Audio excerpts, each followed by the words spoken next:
Che con lo Scapigollo ha dimostrato che squadra che è, non c'ha paura di nessuno, se non è condizionata da fattori esterni, che con lo Scapigollo se la gioca con tutti.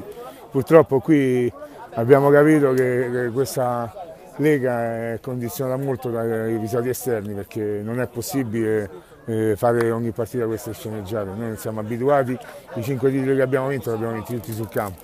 Dispiace, complimenti a Cotton, comunque che con lo Scapigollo ha dimostrato di avere carattere, attaccamento alla squadra, e penso che è l'unica squadra della Lega che dimostra questi valori e in 5 anni ne ha sempre dimostrati. Comunque un po' rammaricato, ma sempre orgoglioso della squadra che abbiamo.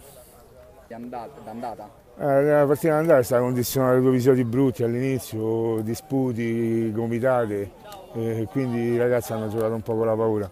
Stasera invece hanno dimostrato sul campo che la possiamo comparare con tutti.